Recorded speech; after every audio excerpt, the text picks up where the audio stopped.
Muy buenos días, queridos estudiantes, y muy buenas tardes para los que no puedan ver esta clase y la puedan ver a lo largo de la jornada. Hoy quisiera invitarlos a que puedan seguir esta clase, que puedan comentar, que podamos interactuar, más allá de que no esté concretamente en el aula. Cuando nosotros hablamos de la organización, dijimos que era un conjunto de personas que se reúnen de manera eficiente y eficaz en pos de un objetivo. En la clase hemos hablado de la importancia de hacer un diagnóstico.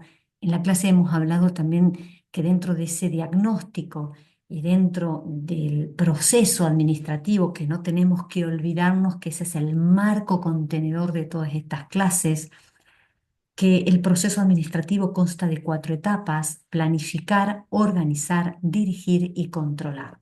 Nosotros hemos visto lo que es la planificación, esta herramienta que nos sirve para pensar en el futuro, qué es lo que queremos hacer y por lo tanto tenemos que decidir sobre nuestra identidad. Si hablamos de lo que es la identidad, esto que me hace ser y que por lo tanto del ser me hace actuar, ¿no? Si la organización hace, pero en función de lo que es.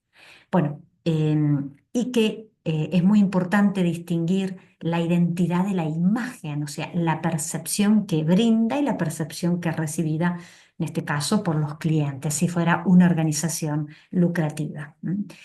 Em, pero ahora vamos a abordar la segunda parte del proceso administrativo, que es la organización. La organización como estructura organizacional, valga la redundancia.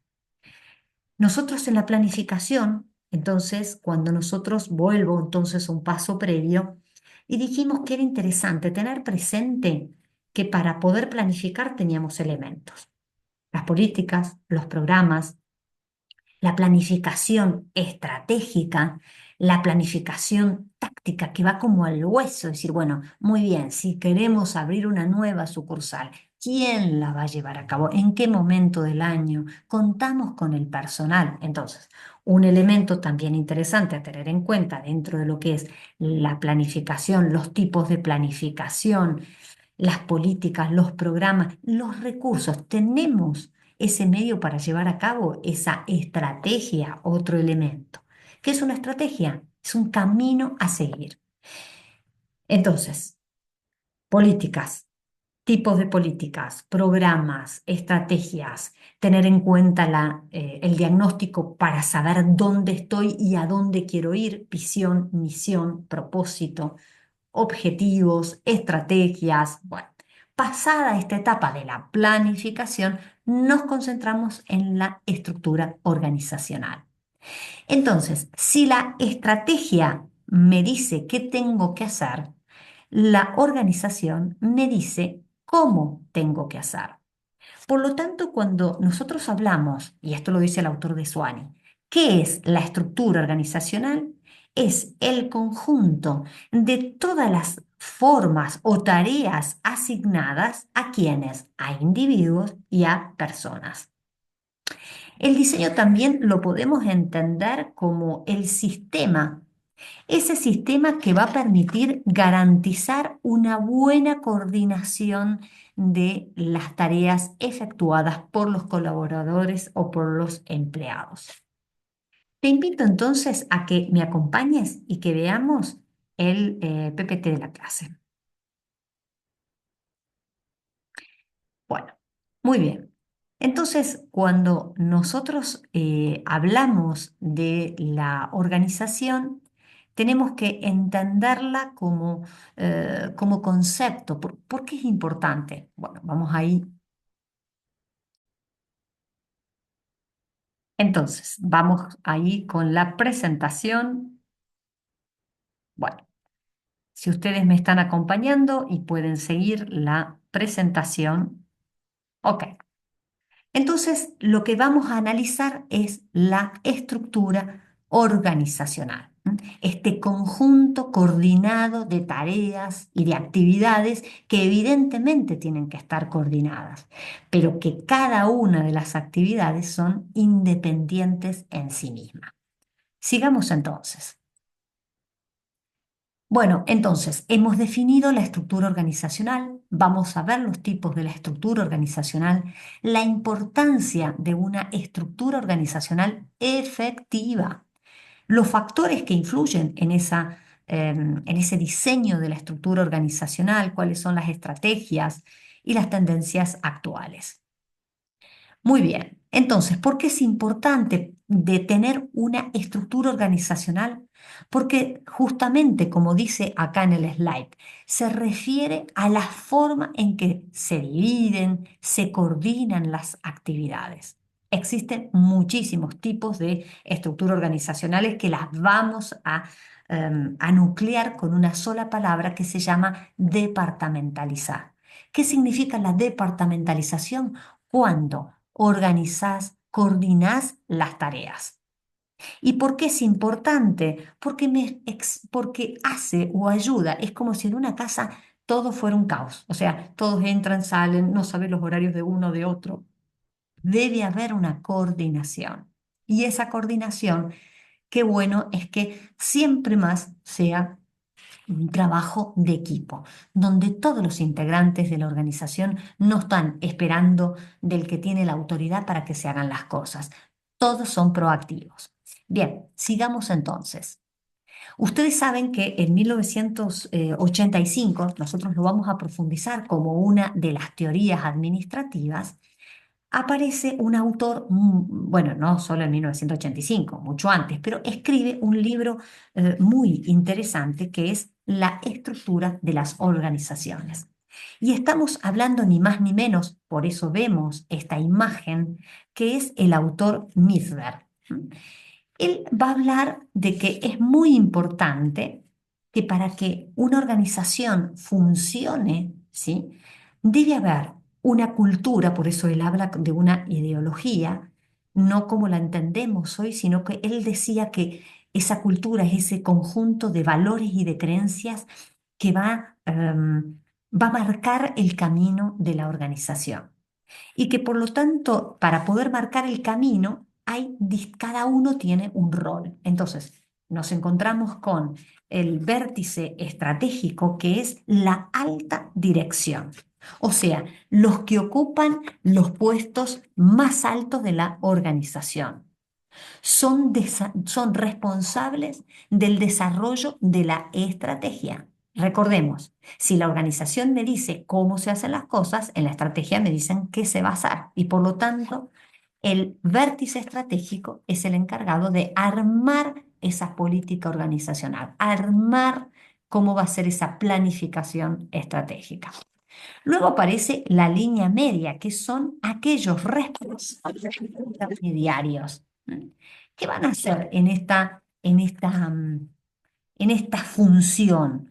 Va a servir de enlace entre el vértice estratégico, como lo tienen ustedes ahí, y el núcleo operativo. El núcleo operativo que es tan importante porque está constituida por todos los colaboradores, los trabajadores, que no solo realizan o fabrican el producto o ofrecen el producto final o el servicio final al cliente. Diría Luigino Bruni, forma parte de esa comunidad. El éxito y el desarrollo de un empresario, de un emprendedor, es gracias a toda esa comunidad que trabaja. Bueno, y luego tenemos estas otras dos sectores, que es la tecnoestructura y el staff de apoyo. La tecnoestructura son todos los asesores, los analistas, por ejemplo, los consultores de calidad. Son específicamente las otras áreas, por ejemplo, el área de producción, el área de calidad, como bien dije recién.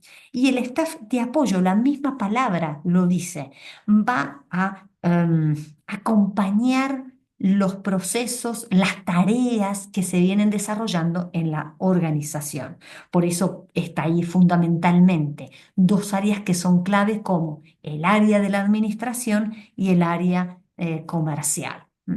Bueno, todas estas partes, diría Mitzberg, él va a decir que para que coordinen, ¿sí? Tiene que haber mecanismos. Entonces, él habla de varios mecanismos, entre ellos una adaptación mutua, donde debe haber una comunicación formal e informal entre las partes, una supervisión directa desde el vértice estratégico, la línea media y la línea media hacia el núcleo operativo, la estandarización de trabajo que se da, la tecnoestructura donde se determinan las tareas que deben desarrollar las personas, una estandarización de los resultados, donde aquí se hace foco en que debe haber una planificación, una organización y un control. Una estandarización de las habilidades, donde se identifica quién es más apto para esa tarea, y una estandarización de normas donde los trabajadores, los colaboradores comporten y comparten sus creencias y ayudan a que esa cultura organizacional funcione de la mejor manera posible. ¿Estamos hasta acá? ¿Podemos seguir avanzando? Bueno, si seguimos avanzando, nos encontramos entonces con los niveles organizacionales. Entonces, el vértice estratégico, diría Mitberg, está conformado justamente por la cúspide de esa organización, donde está la tarea clave del gerenciar, de coordinar, hoy diríamos de acompañar las tareas de las distintas áreas. El nivel ejecutivo, que es la que lleva adelante esa planificación estratégica. Hablamos de la planificación táctica, decir, bueno, muy bien, queremos abrir una sucursal. ¿Cómo lo hacemos? ¿Dónde lo hacemos? ¿Con qué recursos vamos a contar? Y ya al nivel operativo serían las tareas más del día a día. Bien, sigamos avanzando porque tenemos mucho, mucho por analizar. Los elementos de la estructura organizacional son las siguientes, los que ustedes tienen ahí en el slide. La autoridad, la especialización, la departamentalización, la cadena de mando, el tramo de control, la centralización, la descentralización y la formalización. Bueno, ¿ya te cansaste de mi voz? No, bueno, esperemos que no. Y ahora vamos con la primera. ¿Qué es la autoridad? Muchos autores de la administración van a hablar que la autoridad, entre otros, es son, o mejor dicho, los derechos inherentes a la posición que se tiene dentro de esa organización. O sea, dan órdenes y esperan que sean obedecidas. Ustedes van a ver que cuando veamos las distintas teorías, por ejemplo, hay un autor que lo vamos a ver, que es Weber, donde dice que es el poder aceptado como legítimo, ¿sí? Y dentro de este poder aceptado como legítimo, vamos a ver que existen tres tipos de autoridad. Una autoridad carismática, una autoridad tradicional y una autoridad legal. Pero no me quiero detener porque habría muchísimo, solamente son algunas pinceladas para que después yo te invito a que refuerces este material para completar este PPT con la bibliografía que yo ya te lo subí en la plataforma. Entonces, no te olvides, la autoridad es el derecho de, digamos, de mandar y de hacerse obedecer dentro de ese rol que tenés asignado en la organización. Luego tenemos aquí la especialización, que es el grado por la cual las tareas de una organización van a estar divididas. Esto es muy importante, la especialización. Te digo por qué. Te paso un tip importante. Porque Taylor va a hablar sobre la especialización. ¿Qué significa? Que cuando él desarrolla el concepto de la especialización, él decía que era muy importante. ¿Por qué? Porque se dan dos elementos, la jerarquización, que es la disposición de las funciones que están dentro de la organización, o sea, es decir, un rango. Yo soy jefe de línea, soy gerente comercial, tengo un rango de importancia dentro de la organización. Entonces, En la especialización hay una jerarquización y hay una división del trabajo. O sea, es el grado en que las funciones se dividen en trabajos individuales. Y por lo tanto, a medida que voy realizando mi tarea en forma repetitiva, y siempre teniendo en cuenta esa función que tengo dentro de la organización, me vuelvo especialista. Bien, estamos hasta acá. Entonces, es el grado en el cual las tareas en organización se dividen en puestos separados. Especialista en marketing, especialista en calidad, especialista. Entonces, no te olvides la jerarquización y que esa jerarquización viene ¿de dónde? De la división de trabajo. Muy bien, sigamos avanzando. ¿Qué significa entonces departamentalizar? ¿Sí? La departamentalización significa agrupar tareas, coordinar las tareas, dividir las tareas. Es decir, ¿pero cómo? Si la estás agrupando, ¿por qué la estás dividiendo? Justamente se hace una tarea de separación, que no es lo mismo, porque imagínense que si una misma persona comprara, vendiera, pagara, sería, bueno, en muchas organizaciones se da, pero llega un punto cuando va creciendo esa organización, se deben distinguir las tareas. Por eso hablamos de una departamentalización funcional, geográfica, por producto, por cliente.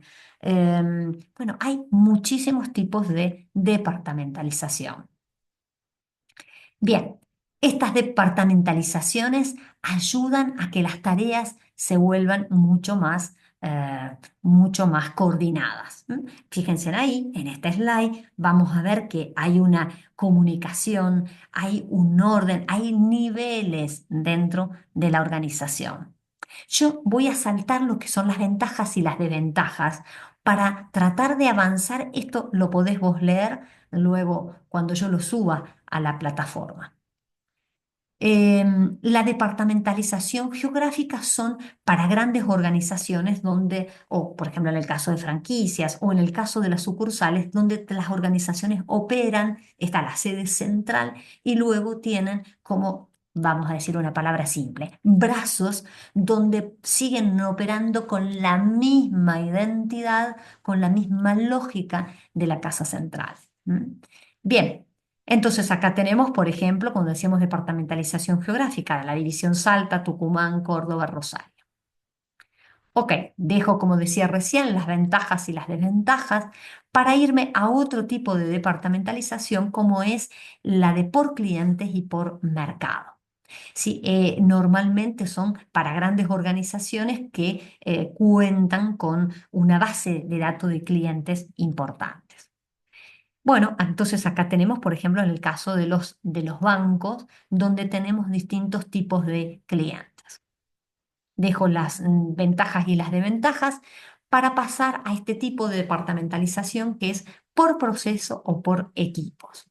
Esto es verdad que la mayoría de las actividades en la departamentalización por equipo estamos hablando a lo mejor de fábrica, donde tienen muchas líneas de productos o de servicios, y entonces este tipo de departamentalización se aplica a esa organización. Entonces la pregunta que te tiene que ya quedar en la mente, es decir, yo puedo, o sea, ¿hay una forma única de organizarse? No, no existe una única forma de organizarse. ¿Existe un único tipo de departamentalización? No, no existe un único tipo de departamentalización. ¿Por qué? Porque como estamos viendo, existen distintos tipos de departamentalización. Cada organización, por eso es tan importante la planificación, porque cuando se planifica con un equipo, lógicamente, se decide qué es mejor o cómo se va a organizar para que esas tareas sean más eficientes y más eficaces. No me detengo en estos conceptos porque ya los vimos en clase. Bueno, la departamentalización, como decíamos, es muy similar a la anterior, tiene que ver cuando son grandes organizaciones y para poder, y a veces cuando contamos también con una gran cantidad de personas que están detrás de esa línea de trabajo, entonces es necesario departamentalizar por productos. Bueno, la organización matricial, fíjense en que actúa ahí, como dice, como rejillas, donde se unen vamos a decirlo con palabras muy simples, filas y columnas, pero aquí lo que se quiere ver en estas filas y columnas son áreas y proyectos. Muchas veces las organizaciones matriciales están llevadas a cabo o que resulta más conveniente por organizaciones no lucrativas, por organizaciones sociales, o sea, por aquellas organizaciones que no son empresas. Pero también existen, y en nuestro país, en Argentina, hay algunas organizaciones que implementan, además de los otros tipos de departamentalización, emplean este tipo de departamentalización porque a lo mejor tienen a cargo distintos proyectos sociales y que esos proyectos sociales necesitan tener una aprobación del área de personal, porque necesitas que esas personas lleven a cabo esa actividad o porque esos proyectos necesitan un cierto presupuesto, entonces tienen que pasar por el área de finanzas y administración. ¿Se entiende? O sea, aquí se combinan, en este caso, proyectos con áreas. Bien, ¿cuáles son las organizaciones con nuevas tendencias? Fíjense, muchos de ustedes podemos ver que podemos ver como tipo red, donde todas las personas que componen la organización saben cómo van a hacer esas tareas y por lo tanto esas tareas están cada uno comprometidos, son proactivos, ¿sí? Por eso tenemos la figura de la red, tenemos estructuras más planas, menos jerárquicas, más flexibles, más adaptadas a los tiempos de hoy. Muy bien, ¿qué es la cadena de mando? Es entonces, ya estamos viendo, a ver, repasemos. Autoridad, especialización, departamentalización, cadena de mando. Es la línea continua que se extiende desde la parte superior, vamos a imaginar el presidente de la organización, hacia las distintas áreas, gerente comercial, gerente de calidad, gerente de producción. Bien. Esto es muy importante porque un elemento que se tiene que tener en cuenta dentro de la autoridad es la responsabilidad, que yo digo, bueno, si yo soy gerente del área del área comercial, tengo que realizar tareas asignadas acorde a esa función. No es que después puedo ir a, no sé, si estoy como gerente de comercial, no puedo ir a la parte de, no sé, de decir, bueno, venga usted empleado, venga acá para acá. No, no, no, eso no lo puedo hacer, ¿sí? Entonces, por un lado está la responsabilidad, no te lo olvides. Por el otro lado, es la rendición de cuentas. Si yo estoy en una, por ejemplo, yo soy docente, ¿no? Trabajo en tal institución, debo reportar a la autoridad mía inmediata superior cómo va el desempeño de los estudiantes o llegado el momento de presentar el acta de regularidades, debo de presentarlo, ¿sí? O sea, siempre hay una rendición de cuenta a la persona que tengo como autoridad inmediata superior. La delegación de esa autoridad es el proceso con el que se refiere las tareas que vienen asignadas a otras personas. Por ejemplo, que yo delegue y le digo, mire, estudiante, hoy tengo poca voz, necesito que usted tome lista para poder yo corroborar que los estudiantes hayan asistido a la clase. Doy un ejemplo, ¿sí? O puede ser que el gerente delegue en un jefe una cierta tarea, ¿sí? Específica. Bien, por eso es muy importante tener presente la cadena de mando. ¿Mm? Bueno, otro elemento de la estructura organizacional son los niveles y tramos de control, ¿sí? ¿Qué significa esto? Que los niveles existen porque hay una cierta cantidad de personas. Hoy se trabaja freelance, se trabaja en home office y bueno, muchas veces esto ha permitido que haya estrechos niveles o que haya un amplio nivel. Ya vamos a ver la diferencia. Entonces, decimos tramos cortos cuando tenemos, fíjense en acá, uno, dos, tres, cuatro niveles.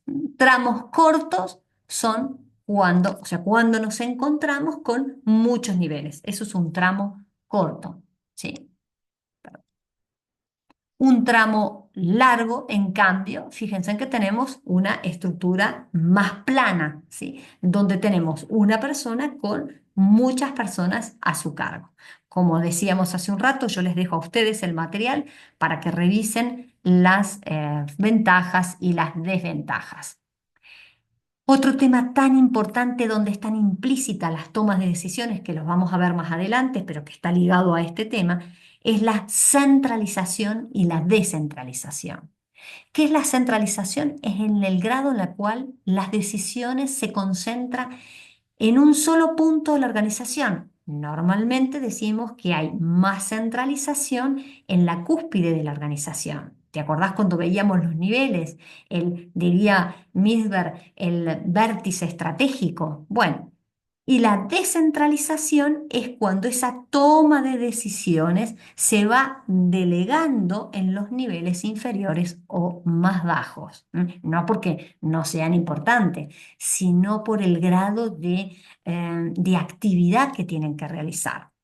Y eso es muy importante que las organizaciones se trabajen en equipo, que haya, sí, una decisión centralizada a la hora de tomar una decisión final. Eso sin lugar a duda, pero que cada vez más deberíamos apuntar a una organización donde haya delegación de tareas, donde haya un diálogo, donde haya perspectivas pensadas y compartidas por los miembros de la organización. Muy bien.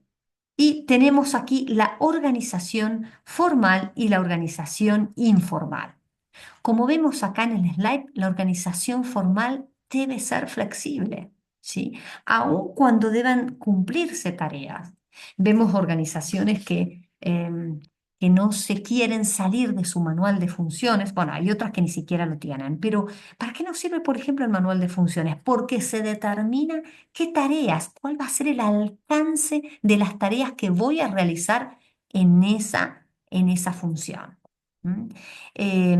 Pero qué importante que es que cada vez más las organizaciones formales sean flexibles, se adapten a los tiempos de hoy, que exige hoy diríamos, o lo diría el autor también Braidot, una plasticidad neuronal, donde tenemos múltiples factores, múltiples culturas que conviven, que comparten, y es muy interesante y muy rico poder hacer esta experiencia laboral donde cada uno tiene una función, donde cada uno tiene una tarea clara, socializada de manera clara, donde esas tareas también, además de ser formales, puedan ser flexibles.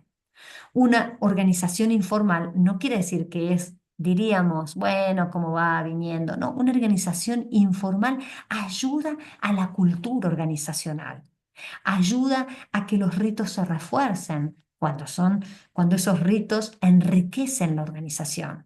Una organización informal ayuda a coagular las actividades de manera formal. Una organización informal colabora para que el acompañamiento formal y sistemático sea en un clima estable, en un clima donde todas las personas se puedan comprometer con la organización.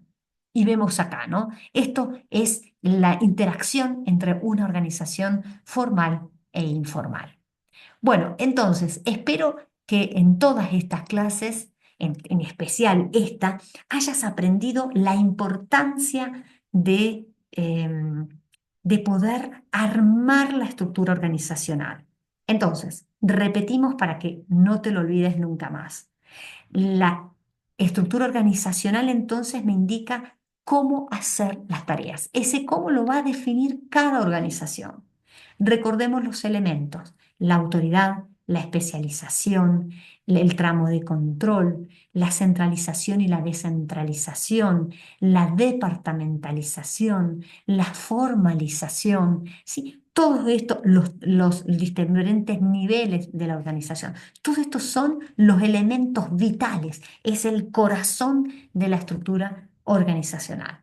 Bueno, en estos minutos, no quiero que esta clase sea muy larga, simplemente decirte que es un gusto compartir las clases con vos, con cada uno de ustedes y por favor no se olviden de escribirme, de hacer un like para que esta clase se multiplique y que tenga el aporte tuyo, que es único, que es valioso. Bueno, nos vemos en la próxima clase de manera presencial. Hasta luego.